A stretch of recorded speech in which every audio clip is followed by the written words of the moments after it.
Salut les VR4Players et tous les amis de la réalité virtuelle et du PlayStation VR. La PlayStation 5 est donc lancée. Nous vous proposons dans ce dossier, qui fait suite aux précédents PSVR et PS5 les points importants, de nous intéresser cette fois à quelques jeux qui pourraient nous en apprendre plus sur la décision de Sony de poursuivre ou pas ses investissements en VR. Le mimétisme de Sony est plutôt très irritant, ça je vous l'accorde. Il faut donc creuser de partout pour essayer de trouver des indices qui pourraient nous mettre sur la voie. Nous allons donc nous concentrer ici sur quelques jeux à surveiller qui pourraient bien arriver un jour sur PS5 en VR. On croise les doigts et on vous livre notre conclusion en fin de vidéo.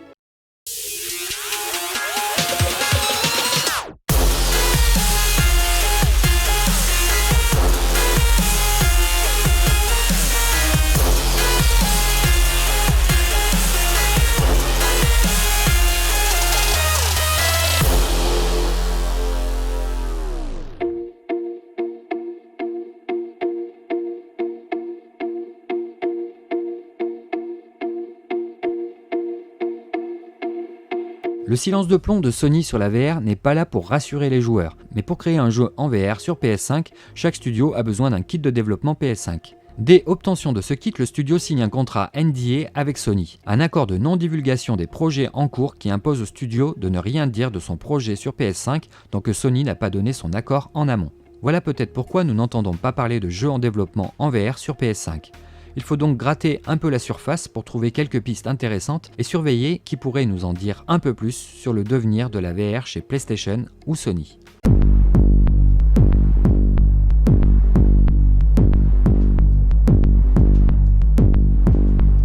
Il faut pour commencer remonter à un article publié sur le site GT Planet le 2 juillet 2019. Le site avait eu l'occasion d'interviewer à cette époque le créateur de la série Gran Turismo, Kazunori Yamoshi. Son discours était plutôt intéressant. GT Planet se demandait ce que la PS5 pourrait apporter de plus à Gran Turismo 7 et ce que Polyphony Digital ferait de la puissance supplémentaire offerte. Et voici ce qu'avait répondu Kazunori Yamoshi à l'époque. La première chose qui va être affectée par plus de puissance est la réalité virtuelle. Je ne pense pas qu'il y ait autre chose qui nécessite autant de puissance de traitement. J'aime vraiment la VR, je suis de ceux qui croient en ses possibilités et il est très adapté pour un jeu de conduite. La VR est quelque chose qui dépend vraiment de l'évolution de la puissance du GPU et du matériel pour cela, comme les périphériques d'affichage même. C'est quelque chose où vous ne pouvez jamais avoir assez de puissance de calcul. Il y aura toujours cette limite matérielle et cette limite ne sera jamais assez élevée pour nous. De toute évidence, cela va progressivement s'améliorer avec le temps et nous nous assurerons de suivre cela.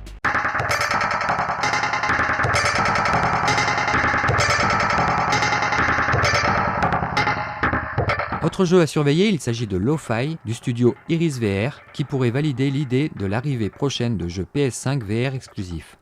Lo-Fi est présenté depuis le début comme un jeu VR exclusif. À chaque fois que son développeur parle de Lo-Fi sur Twitter, il utilise toujours le hashtag VR. C'est une simulation de réalité virtuelle de nouvelle génération dans laquelle vous allez patrouiller dans les rues d'une ville futuriste en résolvant des mystères, en combattant le crime ou en cédant à la corruption. L'équipe de base d'Iris VR est petite mais pleine d'expérience. Nous nous coordonnons avec des personnes talentueuses pour créer du contenu VR AAA. À force de discuter avec les studios de développement, nous savons qu'une équipe de dev doit avoir un kit de développement PlayStation pour être autorisée à utiliser le logo officiel PlayStation 5 ou PlayStation VR. Or, le logo PS5 est très clairement visible à la fin du dernier trailer du jeu, présenté lors du VR Showcase de Upload VR. De plus, le studio explique sur son site officiel: en utilisant les derniers kits de développement d'Oculus, Samsung, Sony et plus, nous créons un certain nombre d'expériences et de jeux VR de haute qualité. Iris VR confirme également la sortie de son jeu Lo-Fi sur PlayStation 5 en 2021 sur sa page Twitter. Nous savons donc que Lo-Fi sera un jeu VR et qu'il sortira en 2021 sur PS5. Il est possible que le studio ait prévu de sortir une version plate de son jeu et une version VR uniquement sur PC, mais cela nous étonnerait car le jeu est annoncé comme étant un jeu VR depuis le début.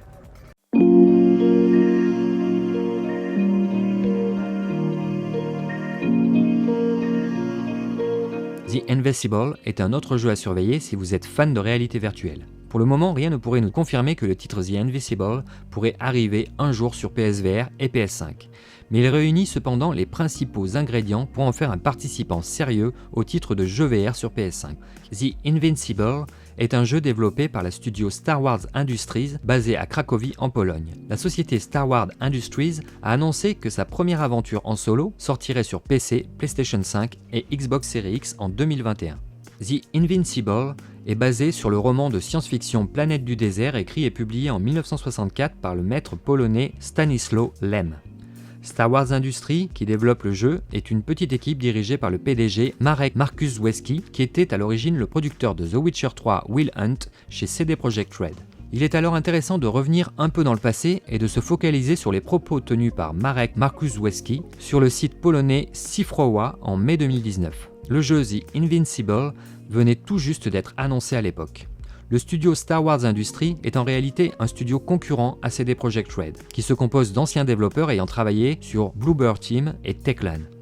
En mai 2019, Markuszewski annonçait avoir déjà acheté les droits exclusifs sur l'une des œuvres de Lem. Cependant, il n'avait pas révélé laquelle, ni pour combien il avait acquis la licence des héritiers de l'écrivain. La partie la plus croustillante était qu'il soulignait que le jeu serait disponible pour les ordinateurs, les consoles, mais aussi les casques de réalité virtuelle. Nous voilà donc encore avec un autre jeu qui sortira sur PlayStation 5, PC et Xbox Series X en 2021 et dont son PDG avait déjà annoncé ses ambitions de le porter en VR en 2019.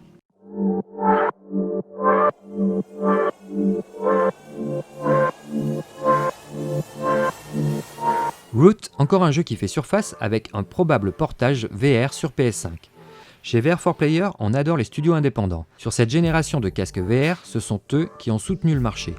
L'un d'entre eux ne nous avait pas laissé indifférents en 2019, Tessera Studio, un studio espagnol de Madrid qui nous avait proposé son premier titre, Intruders Hide and Seek, un bon gros thriller psychologique. Root, Rise of the Revolution n'est pour l'instant qu'en phase d'essai et de développement. Un seul niveau de démo a été rendu public pour le moment. Le titre devrait sortir sur PC, PS4, mais aussi sur Xbox Series X et PS5, ainsi que sur les principaux casques de réalité virtuelle du marché. Tessera Studio ayant déjà porté son premier jeu sur PlayStation VR, on peut donc imaginer que Root Rise of the Revolution pourra bien arriver sur PS4 et PS5 en VR.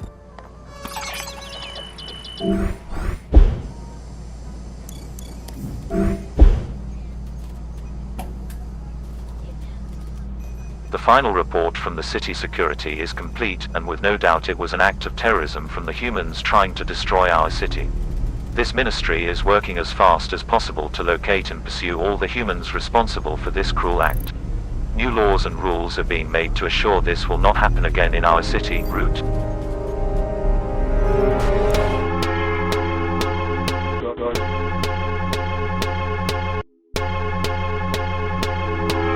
Il faut essayer de capturer le moindre détail en ce moment tant la communication autour du casque de Sony est peu claire. L'un des titres qui soulève le plus de questions est certainement Hitman 3 qui sortira sur PS5 en janvier 2021. Yo Interactive a annoncé Hitman 3 en VR intégral sur PSVR au début du mois d'août. Le jeu arrivera sur PlayStation 5, PlayStation 4, Xbox Series X, Xbox One et PC dans sa version plate mais également sur PlayStation VR. La PlayStation 5 prend en charge les manettes DualShock 4 pour les jeux PS4, donc également pour les jeux VR PS4. Mais PlayStation a aussi dit que les jeux PS5 ne fonctionneront pas avec les anciennes DualShock 4. Nous pensons que les jeux PS5 méritent de profiter des nouvelles capacités et fonctions que nous avons développées, y compris celle de la DualSense. On peut donc en déduire que nous pourrons donc jouer avec la DualSense si on achète la version PS5 de Hitman 3 en VR sur PSVR.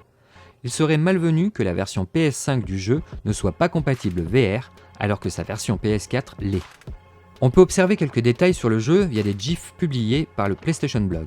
Le rendu de l'eau en dit long ainsi que l'éclairage, les effets des aquariums sur le sol et l'animation à l'intérieur des aquariums. Bref, on ne vous cachera pas que l'on a de sérieux doutes que ce jeu VR tourne correctement sur une PS4 Slim là. Il est maintenant intéressant de parler un peu de la version PC de Hitman 3.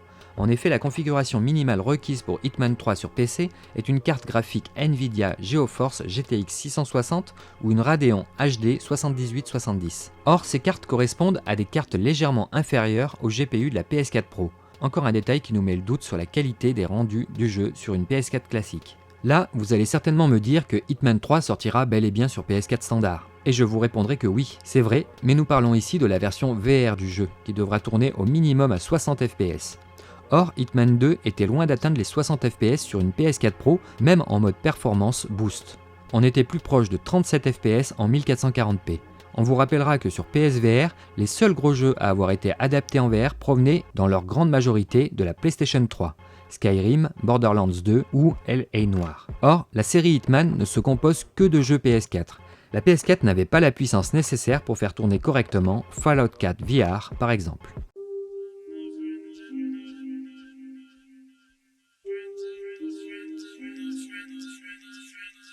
Resident Evil 8 Village est certainement la clé de voûte qui nous confirmera si oui ou non Sony décide de continuer en VR sur PS5. Il sera dispo sur Xbox Series X, PS5 et PC. Et certainement sur PS4 aussi, vu le changement brutal de stratégie de Sony qui entre parenthèses pourrait leur jouer des tours. Microsoft ayant décidé de totalement ignorer la VR et Resident Evil 7 étant toujours en attente sur PC, une version VR annoncée nous en dirait beaucoup sur l'avenir de la VR sur PS5. La première chose qui pourrait faire pencher la balance du côté d'une version PSVR pour Resident Evil 8 Village serait sans hésitation la rentabilité du 7e épisode en VR. Sur ce point précis, Resident Evil 7 est un succès. Le titre s'est vendu à plus de 6 millions d'unités. La base de joueurs sur PSVR s'élève à 953 291 individus. Cela représente donc un parc d'utilisateurs uniquement PlayStation VR de 15,8% sur l'ensemble des ventes. Les joueurs PC et Xbox One sont également comptabilisés dans ces ventes et n'ont pas de version VR. En avril 2020, le site Gematsu évoquait une source familière avec les travaux en cours chez Capcom sur le développement d'un Resident Evil 8 à la première personne prévu pour 2021 qui proposera un support PlayStation VR comme son prédécesseur. Le très bien informé Aesthetic Gamer avait confirmé également que le jeu serait porté sur PlayStation VR. L'annonce de Resident Evil 8 Village en VR confirmerait de manière claire que la PS5 accueillera bien des jeux VR exclusifs, il faut donc rester très vigilant sur ce titre.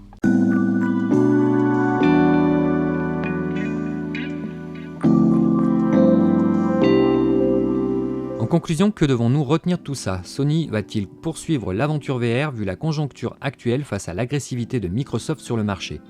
Nous pensons clairement qu'ils auraient plutôt intérêt à le faire pour se démarquer. La VR peut être un atout de taille car le marché est aujourd'hui bien plus mûr qu'en 2016. La PS5 sera capable d'envoyer des images de jeux en 2K par œil et monter les framerates jusqu'à 120 fps. La plupart des jeux étant pensés pour atteindre 60 fps, ils seront bien plus faciles à convertir en VR. C'est bien l'arrivée de gros titres AAA en VR qui stimulera le marché aujourd'hui. On peut comprendre devant cet avenir incertain que beaucoup de joueurs PSVR commencent à lâcher prise. Nous attendons des nouveaux PS Move depuis maintenant 3 ans, cependant il faut souligner que Sony a bien soutenu son PSVR depuis le début. Sony a développé 55 exclusivités first party sur un catalogue de 4000 titres sur PS4, soit 1,38% d'exclusivité PS4. Concernant le PlayStation VR, il a développé 25 jeux first party sur un catalogue de 300 jeux VR, soit 8,33% des titres du catalogue VR. Certains joueurs impatients commencent à lorgner du côté de l'Oculus Quest 2, mais pour cela, il faut déjà être équipé d'un PC puissant VR Ready pour pouvoir pleinement profiter de ce très bon casque. À 349 €, le joueur n'aura qu'une version 64 Go du Quest 2 soutenue par un élastique. Dans sa version autonome, 64 Go, ça peut paraître un peu léger pour garder installé plusieurs jeux VR. Le Quest 2 offrira une puissance légèrement supérieure à celle d'une PS4. Mais à titre indicatif, un jeu comme Resident Evil 7 sur PS4 pèse déjà à lui seul 36,34 Go. Si vous souhaitez conserver le confort du PSVR et pouvoir stocker plus de jeux en autonome, il vous faudra opter pour 256 Go de mémoire et une sangle Elite. Le prix de votre Quest 2 sera alors de 498 €, auquel il faudra ajouter le tarif de l'Oculus Link à 99 € et bien sûr du PC, soit un casque à 597 €. Sony n'a pas encore divulgué ses plans pour la VR. Vont-ils continuer pour se démarquer ? Ou au contraire concentrer la force de leurs 13 studios dans du jeu plat pour essayer de résister face à la politique agressive de Microsoft et de ses 23 studios de développement. Ça, on ne le sait pas encore. La situation n'est pas si simple en tout cas. Personnellement, je vais opter pour l'option patience et attendre d'être complètement fixé sur l'avenir de la VR sur PS5 avant d'investir dans un premier temps dans une console PlayStation 5, puis dans un second temps dans un nouveau PlayStation VR ou un casque Sony. La firme japonaise, si elle fait le choix de la VR, peut encore révolutionner le marché avec un casque autonome intégrant de l'eye tracking à un prix plus intéressant. Bien que Sony ne dise rien, certains titres annoncés comme Hitman 3 ou Resident Evil 8 Village pourraient clairement nous en apprendre plus dans les prochains mois. Patience donc. Voilà les amis, ce dossier est maintenant terminé. On espère avoir répondu à quelques questions sur la VR sur PS5. Comme d'habitude, n'oubliez pas les pouces hauts qui nous aident à référencer cette vidéo et vous abonner à la chaîne si ce n'est pas déjà fait. On vous met dans la description le lien de notre page Tipeee si vous aimez ce que nous faisons et souhaitez nous aider en nous glissant un petit pourboire. Je vous dis à très bientôt dans un nouveau dossier VR. A plus les amis, ciao ciao.